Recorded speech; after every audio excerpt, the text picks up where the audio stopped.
I'm Nicole Jones, host of Mediocre to Masterful, a podcast teaching you how to go after your goals that you've pushed to the side. This is a resource to help you be fearless with your goals and familiar with the feeling of success. This podcast includes best practices to elevate your goals in multiple areas to help you pursue mastery over your life. I am here with Raevyn Jones, the founder and CEO of Pink Slip Prep School, and also the creator of the Prosper Conference, which is an annual conference, a conference that I just attended in Dallas, Texas, that was absolutely phenomenal. Raevyn, welcome to Mediocre to Masterful. Thank you so much for having me. I'm really excited to be here and be interviewed. Yes, I'm so excited to have you here. I had to get you on this show. Originally, I had a show already planned, and I have, the rest of my shows scheduled for the rest of the year until the end of the season. And I'm like, you know what? Scratch that. I need to talk about this experience that I just had at the Prosper Conference.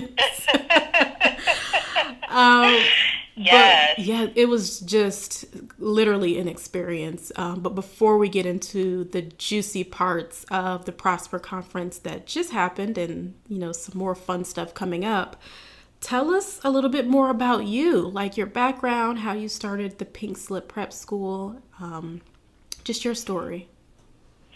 Yeah, I think that what is probably the most interesting thing about my story is that none of this was really planned. I think that a lot of times, people just tend to, we set these 5-year plans and we set these 10-year plans and all these things for ourselves. And, when it doesn't happen, sometimes we get so disappointed. But I always ask myself, what if God blocked those things so that he could give you something better? And I can just honestly say that my life and just my businesses and just how everything has gone for me, it has truly been a testament to that. When the Lord tells us that he has a plan for us to prosper us, that is one of my favorite Bible verses for a reason.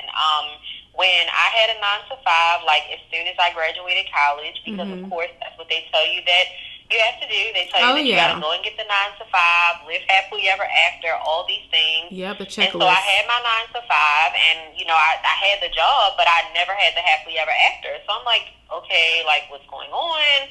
I basically feel like I was lied to. How can this be? And I started to create this whole 5-year plan for myself. I always was really just goal oriented and very driven and all of those things. So I was like, okay, well, if I write it down, it's basically going to happen. That's how I felt. And so I wrote all these things down. I talked about how within the next 5 years, I wanted to see myself at a higher paying job. I wanted to maybe have a little business on the side. I wanted to maybe get an advanced degree. I wanted to have this in my personal life. I just had all these things that I was like, oh yes, this is mine. In the next 5 years, I'm getting this, blah, blah, blah. And I went back and I actually looked at that maybe a year and a half ago. And when I say I had the best laugh ever, it's kind of like how they say if you ever want to make God laugh, you got to tell him the plans that you had for yourself. And it just so happened that I was just, cracking up as well. Because it was never my intention to leave my 9 to 5 when I did. It was always my intention. I thought that I was going to be in corporate America for at least 10 years and build up my network and get all these contacts and all this stuff, and then basically things would kind of happen for me with my business. But God came in and basically shaved 8.5 years off of my plan. Wow. And so I think that for me, I guess if I had to pick an overall theme about myself or about my life and my business, I would have to say that it's been just buckle up and trust what God says to do. And I say buckle up because it definitely is scary when you are walking and you just don't even know what's getting ready to happen next. You don't know if you're going to be going right next. You don't know if you're going to be going left. You don't know if it's going to be a stop sign. You don't know if you're going to, it's almost like getting in the car and putting a mask over your face. Wow, you have to truly trust that God is just going to guide your path and just not going to steer you in the wrong direction. And I think it's very scary, especially when we live in a world where we get told be in control of our own destiny and create affirmations for what we want and all these other kind of things. But what if what we want doesn't align with what God wants for us? And, you know, it was plenty of times when I was in my first year self-employed that I used to honestly get really upset with God because I would feel like, you know, you told me to leave my 9 to 5. You said it was time. And, you know, if it was time, how come all these things are happening? How come I don't really feel comfortable financially? How come I feel like I'm going through all of these things and, you know, I don't feel happy? And I just had all these things that I just was like, I don't like this. You know, I'm not feeling this. Like, I'm not comfortable. Like, what's going on with this? And, you know, I look back at that now in retrospect and I realized that he had me leave my 9 to 5 so early like that because he truly called me to help other people do that. I have a lot of other businesses, but Pink Slip Prep School, that is like my main baby. That's my firstborn. I know that that's like a huge assignment that God has put on my life. You know, I look at myself today being 7 years self-employed, and I'm like, there is absolutely no way, because when you look at the position that I was in 2011 at my job, when you look at how much I had in my bank account when I walked away, when you just look at how everything went when I was just in that experience of transitioning out, it is only God that can get the credit for me still being here today. And I think that one of the biggest messages that I would like for people to get from this interview itself is just to understand that sometimes if things don't go as planned, it's okay because they're still going to go as planned, if you get what I'm saying. Yes, exactly. It might not be your plan, but it's a better plan. And I feel like the way that my life is now, and I'm still growing, I'm still learning, it's so many different things and places that God has to take me and all of that stuff. So I'm nowhere near complete. But I'm like, I could not have written a better chapter for myself in this phase of my life. So I'm truly thankful for where I'm at today. That is so awesome. That is just beautiful. I left your bio introduction really short because nobody can tell your story better than you can tell your story. Yes. I'm like, you just have an amazing story. And I think a lot of people can relate in terms of, you know, wanting to have that 9 to 5, that checklist in a sense of when I graduate college, I should have a corporate job. I should be married by this time. And then by this time I should have kids. And by this time I should be traveling to XYZ. And it's almost like you have to follow this rubric in a sense of life. And not everybody fits in that. And especially if you have an entrepreneurial mindset and have that spirit, it does not sit well with you at all. And you feel like this can't be it. This can't be life. Yep, absolutely. It is very frustrating. Yeah, it really can be. It really can be. So that is amazing. Thank you for sharing your story. I think a lot of people will be able to find themselves in just that introduction. And we'll talk a little bit more about Pink Slip Prep School a little bit later. But tell us, how did the Prosper Conference come to be? Like, how was this created? Oh my goodness. So I love to share this story because I just think it constantly reminds me of how much I have truly grown in my relationship with the Lord. And I know that it's going to help somebody else who is really struggling with like the same thing. Yeah. So I was always that person that, you know, even though like I was a believer, I never really like went to church like as an adult on my own like that. Like I grew up in church up until I was like about 8 years old. So I knew the importance of like going to church, and I was that kid up until I was like 8 or 9 that was like Sunday school, vacation Bible school. Like I was like a church kid for real. And so, you know, after that phase in my life, you know, I had stopped going, and it was never, again, a thing that was really, like, required, you know, in my household. And I remember in high school, I had this friend that was like, you know, hey, I want to invite you to go to church with me. And, you know, in high school, you're just like, okay, whatever. You know, it's something to do. I'm not really doing anything, like, whatever. So I ended up going. And, I mean, I will always, like, be so grateful to that person because she has no idea how God was just using her at that moment. But I remember she took me to church with her, and they were basically doing, like, the altar call, and they were like, have you given your life to Christ? And I'm looking like, well, what is all of that about? Like, I had no idea. I'm like, oh, like, so you have to actually go up there. You got to do, like, I was just totally clueless. Mm-hmm. And so she was looking at me like, girl, you better run up there. Like, and I'm looking like, oh my God, I'm so scared. Like, I'm going to have to run up there and go up there in front of everybody. And so I remember, I had went up there. They did, like, the prayer of salvation and just all of that stuff. And, that was like my first experience, like really understanding Christ from a little bit more mature perspective, and really praying about things, and just really understanding and stuff like that. And so, like I said, this was in high school.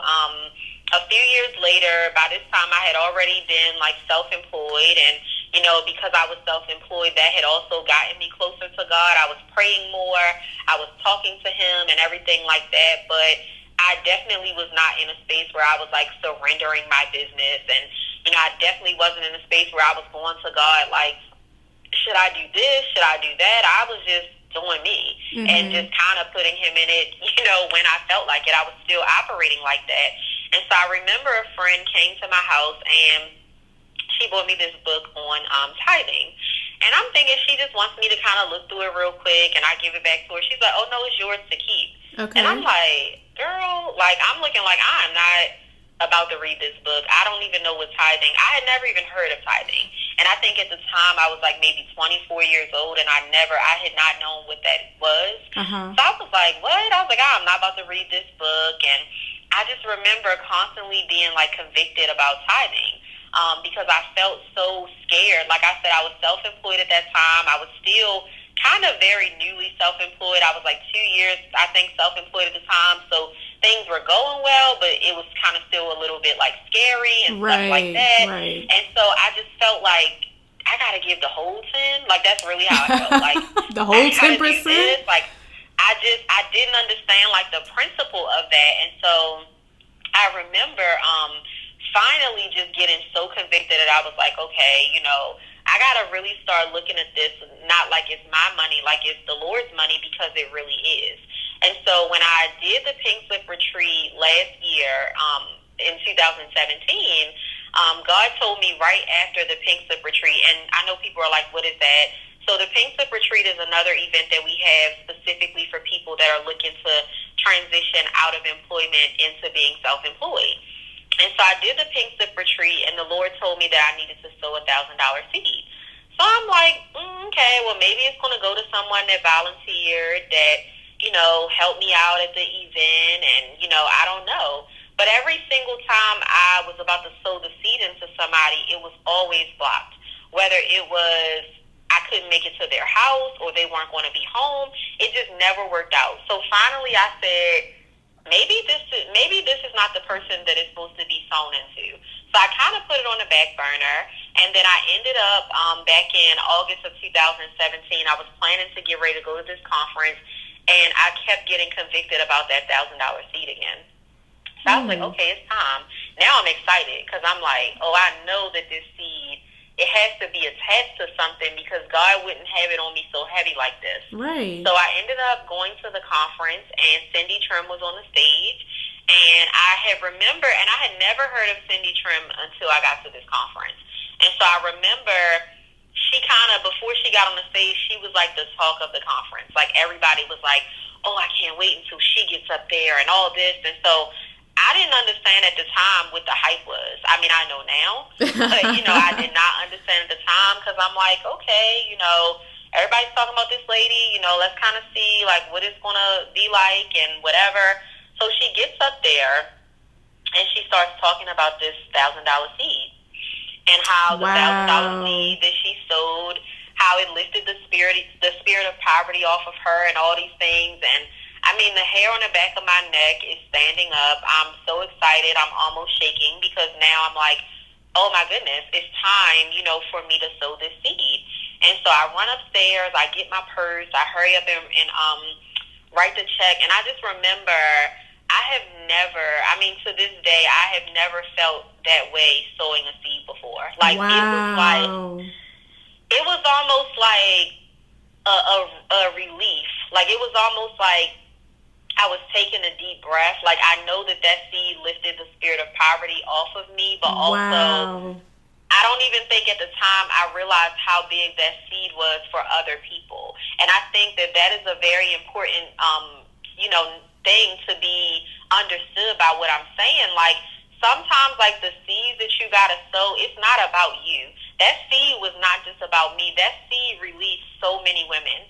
So that's why we got to be obedient when God tells us to do something, because I sowed that seed and I sowed it in full trust and full faith. Like, God, I know that you got me. I know that there is a reason for this. I didn't know what it was at the moment. And I want to be clear about that, because a lot of people are sowing seeds, and you're sowing seeds just for the return.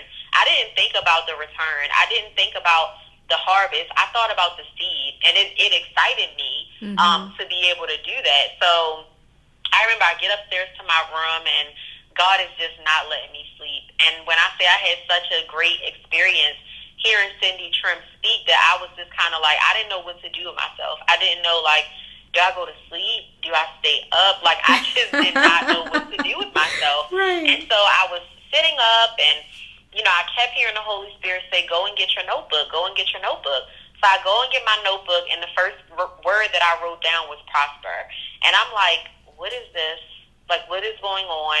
And I hear him clearly tell me, you're going to do a conference for women. It's going to be next year, and it's going to be in Dallas. I didn't understand none of that. First of all, why is it going to be in Dallas? Second of all, who are these women?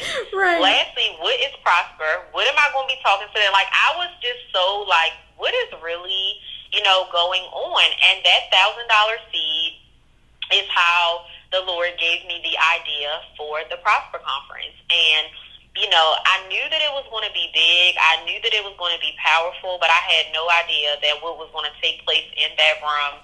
I have never experienced anything like that, not even at church. Just to even be able to be a part of that. I would have been amazed to be a part of that as a guest, let alone as the host and the face of that event. I'm just like, wow, God, you are so awesome. But it's important for me to share that story of how I got the idea for the conference and how the conference came about, because I think that a lot of people are wondering, well, why don't my ideas flow to me freely yet? Or why am I not in this space with my business? Or why is it always something going on with me financially and blah, blah, blah? But they are not realizing that you are not sowing your seeds. You are not tithing. You are getting on stages and you're thanking God for your success and all of this stuff, but you're thanking him when the cameras are there. When it's behind the scenes and you convicted about sowing, you're not doing it. And so I think that the Prosper Conference and just so many other things that I've done, it is a true testament just to like the mighty power that God really has and the things that he'll do for us when we truly are obedient. Because you were there, Nicole, yes. So you know what happened and all that stuff, but I can't even put it into words. It was amazing. Like, I know that every woman that attended that event, their life will never be the same. And that, to me, I feel so humbled and so honored to even be a part of that, because honestly, the Prosper Conference is the event that I wish I would have been able to attend 5 years ago. I never, like I said, I never understood the principles of like why you can't make certain decisions in your personal life and surrendering your business to God and surrendering your love. Like, I never understood those things. And so for me, to be able to share my experience and just to be used in that way to tell people, listen, you should not do this. If you do this, this is probably what's going to happen. I did this, and this was my consequence. Like, and some of those things that I was led to share at the Prosper Conference, honestly, I really did not want to share. I was like, this is embarrassing. I don't want to talk about this. Like, what does this have to do with business? Are people going to look at me crazy? I think I was so afraid of being judged, and I was so afraid of being looked at like, oh my goodness, she doesn't really have it all together the way that I thought she did. But I realized that a lot of sharing my experiences at that event, it was healing for me, and it was also healing for a lot of other women, because we go to so many conferences and everybody's talking about empowerment and all of this, but I wanted to take the mask off.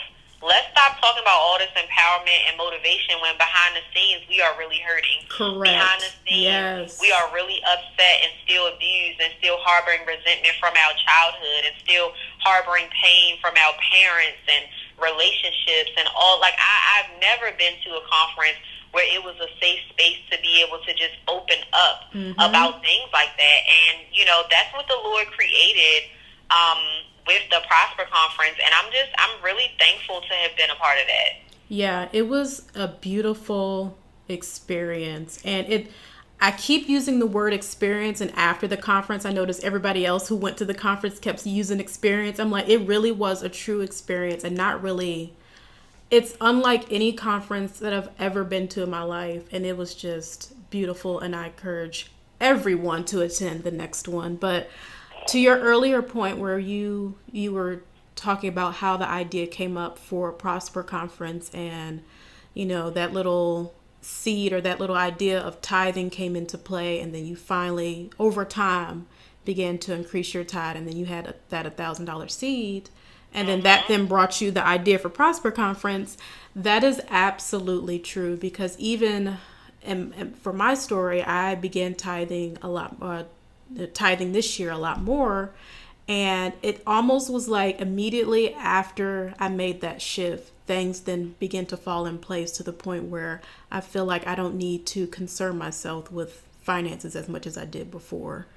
And it creates a huge impact in your life if you are obedient and you're actually tithing to the church that you attend, and, you know, worshiping God. It makes a huge difference in the level of impact that you then begin receiving at the afterwards. Yep, absolutely. And it wasn't until closer to getting to the Prosper Conference that I came up with it was put on me to surrender more things to God, you know, like you just mentioned, in terms of, you know, life in general, my business ideas, relationships. And that is a huge, for some people, it can be really hard. That can be really hard to let go of some things and just completely surrender and allow God to move you in the direction that He wants you to be. Because when it's in that direction, then you won't have anything to worry about.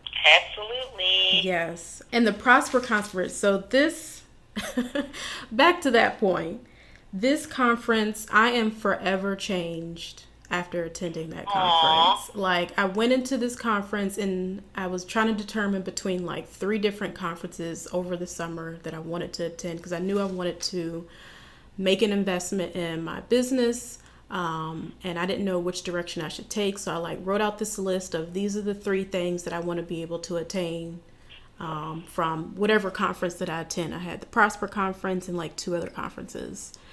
And everything that I wanted to obtain in a conference, everything checked the box for the Prosper Conference, even though there was limited information on the website in terms of, you know, the full details that would be going on. But you hit the right points within the website, and I was like, you know what, this feels right to me, and I feel like I would make the best investment in this conference. And so end up going to the Prosper Conference, and I saw Kristen.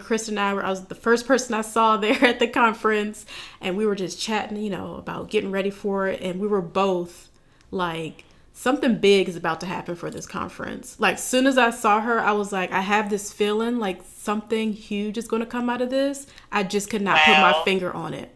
And we were having this discussion, and she was telling me about, you know, the prayer and stuff the night before. And I was like, I really have an amazing feeling about this conference. I just do not know what that is. And it completely exceeded expectations on a whole nother level, spiritual level. And it's truly a conference for women who are entrepreneurs, where at any stage of your career, entrepreneur career really, who are faith-driven and looking for guidance in multiple areas of their life that they want to prosper. Because prosper does not just mean financially. That means, I think you mentioned this earlier, you know, spiritually, financially, relationships, mentally. And it was just a beautiful thing. So I thank you for opening up, like you mentioned, like you were hesitant to share so much that you shared during that conference. Yes, very much so. But I think that was the key to what made, one of the keys that what made that experience even more impactful for everybody who was in that room, because we saw ourselves in you, and we saw ourselves in other people who shared their personal stories, which was also very amazing. Yes, absolutely. I think something you mentioned that I just really want to point out to people is you talked about how on the website it was like limited information. Let me just share with everybody listening in that like I had no idea what this conference was about. I feel like every day, like from the time that the Lord gave me the idea until the time that the conference was even over and we were doing the last workshop, I still kept asking God, like, what is going on with it? Like, what are you doing? Like, I was so just like, when I say like I was mind blown. But I think it's another testament just to like the faith that you have to have when God tells you to do something. Yes. I think a lot of times as adults, because we are quote unquote adults, we forget that we are God's children. And so part of being a child is staying in a child's place. And you know how when you were growing up, you weren't allowed to ask questions about everything. Right. If Mama said we going somewhere, we going, and you're not allowed to say how long is it going to take us to get there, what we doing after. That's not your business. So why do we think that we can ask God all these questions like, I need to know this first before I take a step forward? And I think that that's what's holding a lot of people back. People want to know what step 4 is before they take step 1, and faith doesn't work like that. Faith is saying, do you trust me to go and walk into step 2, and I have not even fully made clear what exactly step 2 is. So I just think that we have to be mindful of that. That was something like, and even though I had got on track with like tithing and sowing seeds, something I still was struggling with was surrendering. I still was like, I don't understand this. I'm not used to this. I've never had to do this before. It's always kind of just been, my way with my businesses. I've always been the boss. Like, I just did not understand the principle of that at all. And the Prosper Conference, like, that really got me all the way together, with all that stuff as it relates to surrendering, because I'm like, it's no way I could have planned something like that. It's no way that I could have orchestrated something like that. Like, only the Lord could have done what took place in that room. And I'm really honored to have just been in a position where I could just kind of just relax and let him do what he's best at and just make things happen. Yeah, it was amazing. And that was a true testament to you surrendering, basically. Absolutely, at that conference. It really was. And it was amazing. Like, and I think if you do hashtag Prosper Conference on any social media, you will see the same exact comments. Like, this was a beautiful experience. You just had to be there. And it's like, it was a conference that needed to be felt. And there's really no words to really encapsulate everything that happened that weekend. Yeah, It was beautiful. Like what you hear? Make sure you follow us on Instagram at Mediocre to Masterful and on Twitter at M2Masterful. And when you check out our website, make sure you subscribe to our newsletter for freebies and information about upcoming podcasts and ways to master your goals.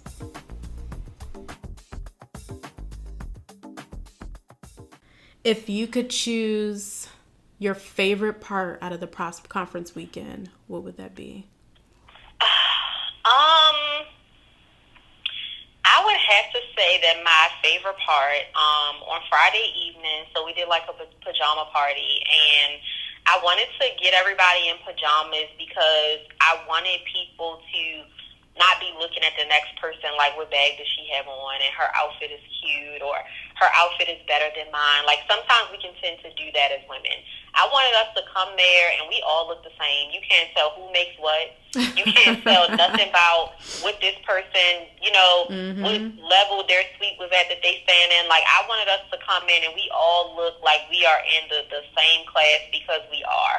So, during that particular part, we talked about like love and success and just prospering in your relationships and, we got very deep about celibacy and why it's important that you don't engage in like sex before marriage, and we talked about things like that. And I just remember that when I talked about my journey with being celibate, and it was really hard for me to even open up about that, because that's something that is a lot easier said than done. So it was very challenging to open up about that, because that's my personal life. I don't have to share that with people, but the Lord placed it on my heart to do it, and so I had to be obedient. And I remember talking about that, and the tension in the room was so thick, it was like you could cut it with a knife. Oh my God. The energy in the room completely shifted. Changed. Yes. It was like the way that some people were looking at me, it was like cutting of the eyes. It was, and I don't even think that they realized that they were doing it. That's how much guarded. I started to feel the presence of the enemy in that room. And I remember, just thinking to myself, like almost feeling so broken down, because here I am. I have shared things that are so vulnerable to me. I talked about my childhood and being abused by someone. I talked about my celibacy. Like I really took my mask off, and I really shared things that I haven't even opened up to some of the closest people in my life. So I was just almost like hurt, in a sense that people kind of just took that like, girl, I'm not trying to hear nothing that you have to say. And so I remember getting real frustrated. It was already really, really late. I was so tired, and I could clearly hear the enemy say to me, almost like laughing at me, like, I'm in the room now, ha ha. Because everybody had just experienced a breakthrough earlier. Yeah. And then the energy completely shifted. So I heard that, like, oh, I'm in the room now, ha ha. So I really just wanted to say, you know what? I'm ready to end this for the night. I'm going to go upstairs. Throw in the towel. Pray for them, and I hope that they get it. That's what I really wanted to say. Like, I mean, in my gut, that is what I was thinking. Like, I wanted those words to be able to come out of my mouth so badly. And then that's when I heard the Lord. And I heard him say to me, don't give up on them. I never gave up on you. And it was like, oh my gosh. Like, I almost lost it in that moment, because I thought about how many times, like, I got on the bandwagon and fell back off, and got on and fell back off. And, he never gave up on me. He always was there, accepting me with open arms. And it was really hard to fight through that. But I feel like at that very moment, that was like almost like when I got my warrior stripes, because it would have been so much easier to just say, listen, good night, talk to y'all in the morning. But we had to really talk about some stuff. And I was like, you know what? I'm going to do this no matter how long it takes. And, I know that that's why the Lord has led me to have the theme of next year's conference all about, like, relationships and dating and love and stuff like that, because we need to go deeper into that. I know that the seeds were planted at the conference this year, but it's time for true deliverance for anybody that's struggling with certain things, whether they're single, whether they're married.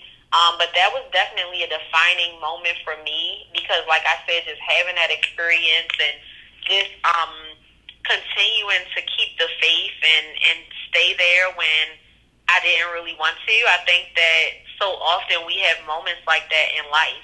It's so easy to submit to the wrong plan. It's so easy to take the road more traveled, because that's the one that looks easier in the beginning. But it's like, what does that really do for you? Nothing. So I'm just really thankful, that I stuck it out. And it might not work for everybody, right away. That might not be everybody's story 6 months later, but I'm not going to stop until it is. I know that I went through things that I went through just so that I could be a walking testimony for some people. I know that I've survived certain things so that I could share my story. And so I feel like I'm not going to stop sharing it. And that was evident in that moment when we did that segment on Friday night. Yeah, that one, everything you just said is completely true, plus some, because the energy had shifted by that point. And relationships is a very sensitive subject. Like, that subject was very different from the other subjects that we talked about, which was more business oriented, health oriented. Yep. Like those are things you as a person is easier to accept, so you don't feel as guarded. But when it came to relationships, and I think more so for those that knew they needed to step out of a relationship they don't need to be in anymore, the guards were all the way up. And it was like, chipping at a wall, trying to break through to these women who knew they should not be in the position that they're currently at.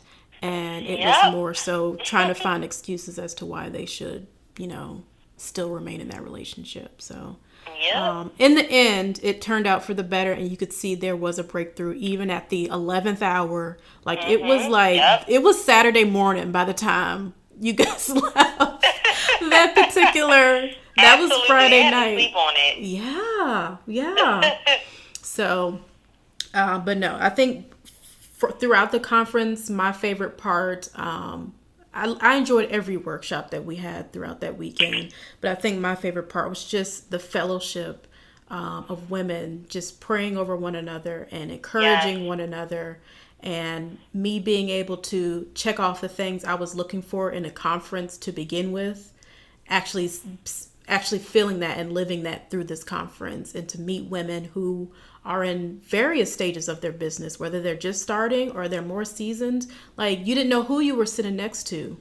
And that was also a great part about this conference. Like there were some bosses in that room, and there were some who were in their early stages of their second business. So it really, expanded across the board when it came to this conference. So I think that was my favorite part. Love it.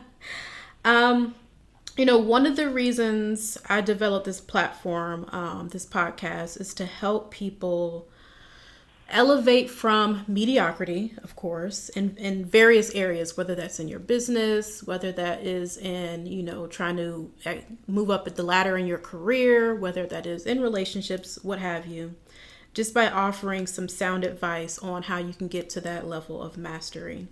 And Raevyn, I know just from a business aspect, your company, Pink Slip Prep School, you help growing and developing businesses reach new heights. Yes. And what would you say is the main mediocre barrier you hear from people wanting to work with you? Like, what is stopping people? I think that the biggest thing that stops people is the fear. I think that when people set out to do something amazing, the thing about like our goals and our visions and stuff like that, and the assignments that's placed on our lives, it never matches our bank account. And I think that with a lot of people, they say things like, oh, well, how much money do I need to leave my job? Or, I need to be comfortable. I need to be safe. No, it doesn't work like that. I think that they're looking, it almost becomes like an oxymoron. Like there's no definition of entrepreneur that you will ever find that does not include the word risk. And I think that you have people that they want that title of being an entrepreneur, but they don't want the job description because the job description includes risk, a lot of them. And working with someone like myself, that's one of the very first risks that you take, because I can't tell a person, I can't guarantee you're going to make this much money in 10 days. I can't do that. I can't guarantee that you're going to leave your job in 3 days. And that's the kind of stuff that people want. Oh, I just want you to give me a magic pill that I could swallow. I don't sell that, sis. I don't sell it. It's a process. We have to work through the plan together. And that's why I'm very selective about who I take on as clients, because you have to be in a space where you are mentally prepared to say, you know what, I'm ready to do this and I'm ready to do whatever it takes. I can't make you want this life. I also cannot make you be cut out for this life if you don't want to give up old habits. And so I think that's probably like some of the biggest things that I go through with people, is that they say that they want to be entrepreneurs and things like that, but they still don't want to let go of some of those old habits that's holding them back. Also the sacrifice, when I was transitioning out of my 9 to 5, even when I was newly self-employed, I had to tell a lot of people no. I can't go on that trip. Yeah. No, I can't go out to dinner. No, I can't buy a new outfit. I can't go to this concert with you. It was a lot of saying no because I had to invest that money into my business. And it's like everybody wants to look like, especially because of social media, everybody want to be living their best life. Yes. No, I'm living my best invested life. Like, I'm investing money into my business. And if that means that I can't go to this concert, if that means that I can't be in Greece, posing, and I can't be here on a girls' trip to Africa, then I just can't do that right now. And a lot of people are not willing to make temporary sacrifices for a permanent come up. And I just think that that's some of the biggest things that stop people. Yeah, I think what I heard from all those is, or from that story, is to keep people encouraged in this journey is take calculated risks, learn the power of saying no, and then being able to the surrender basically to God and be able to follow the plan of your business. I think those are that S word is powerful. Yes, it is so much no easier joke. said than done. It truly is, and that's something. It's a constant process because even when you have been able to surrender a part of your business, there's still something more that you also need to surrender. So it's a constant journey of learning how to practice that throughout your career. Yep, absolutely. Yes. And then I know there's more information about the Prosper Conference coming soon. So if you could share the next Prosper Conference and how can people connect with you? Yes, so I'm really excited for the next Prosper Conference. We have been led to add another whole day for a VIP day. It's going to be a lot more intensive, a lot more intimate. So I'm really excited about that. It's going to be from June 27th through the 29th back in Dallas. We will be rolling out because, of course, June is a little far away.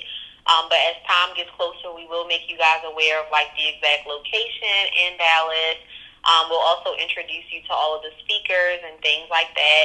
You can find out more information at www.prosperconference.com. Again, that's www.prosperconference.com. And I can be found online, mainly Instagram at Raevyn Jones. My name is spelled RAEVYN Jones.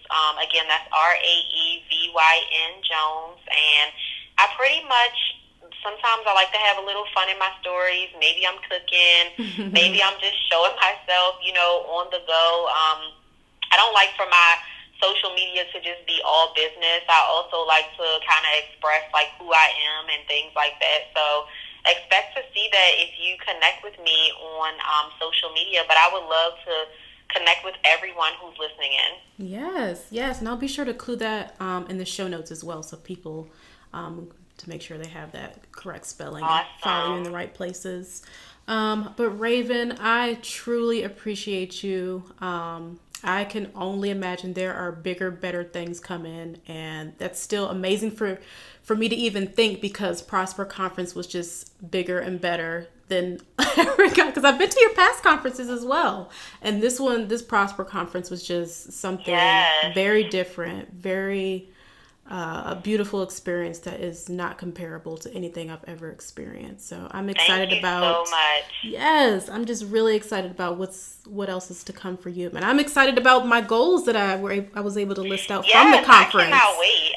I'm looking out for your testimony in advance because I know that it's just going to be awesome. Yeah, I think everybody a year from now, less than a year from now, there are going to be so many stories from everyone who attended that conference. So.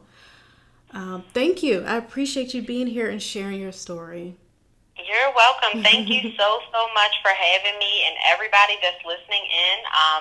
I hope that you guys take something away from this interview and just continue to support Nicole and her podcast. I think it's so cool that it's things like this out now. When I first was starting my journey as an entrepreneur, I wish that, I just had a podcast to tune into, and I had all these cool people to follow on social media. It was not cool back when we first started out at this. So no. If it's one thing I can also say, it's just continue to take advantage of all the resources, that you have readily available to you. Yes, very true, very true. Well, thank you, Raevyn. I truly appreciate it, and great to have you. You're welcome. Hey there, Mediocre to Masterful is online. Visit mediocretomasterful.com to listen to our podcast or find us on iTunes. Share this episode with those you know in need of motivation. Through our site, you can join our Masterful email list to get freebies and helpful information. We're also on Instagram at Mediocre to Masterful and Twitter at M2Masterful. Thanks for listening.